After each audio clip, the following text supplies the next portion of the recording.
মাছটা পাইছেন কোথায় ভাই? কোলা গাছের গোড়ায়। কেজি 600।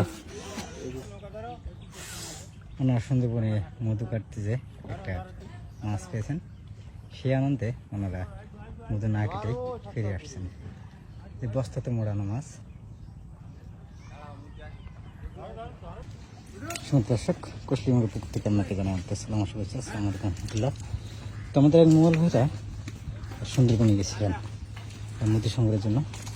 আল্লাহ পাক কখন তার রিজকে কী ব্যবস্থা রাখবে বলার উপায় নাই। আপনারা মধু সংগ্রহ করে দিয়ে একটা বিশাল সাইজের ছেলে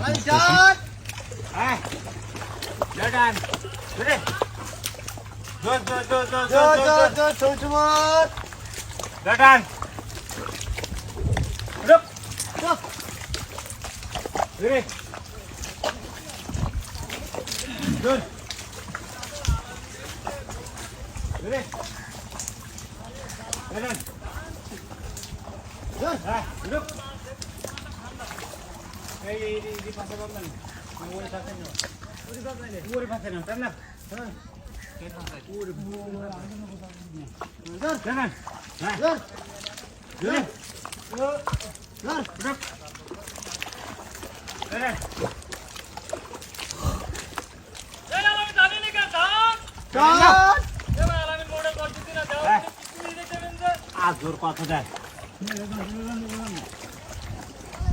যাই দুটোতে আস্তে আস্তে চলো।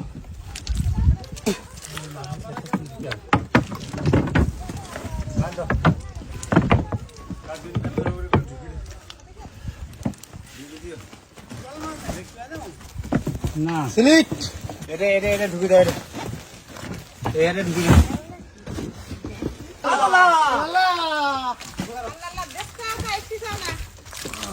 মুরগি মানুষ যাবার লেতে শোনো না, মাছ ধরবে না। তুমি যাও, বিসমিল্লাহ বলতে আল্লাহর নাম করি।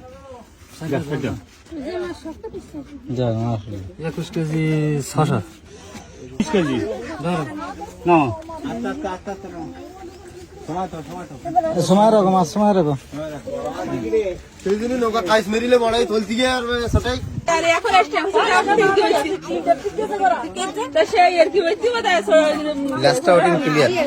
মাছটা পাইছেন কোথায় ভাই? কোলা গাছের গোড়ায়। আমরা গেছিলাম মধু কাটতে গিয়েছিলাম, যে জাতি কোলা গাছের মুখে ভাসটি পাইছে। আলহামদুলিল্লাহ, আল্লাহ আমাকে ভাগ্য রাখি দিলে হয়েছে। আলহামদুলিল্লাহ। ভাসটি তার ভাগ্যে কি হয় কি রাখবে এটা বলার কারণে কিচ্ছু করার নেই।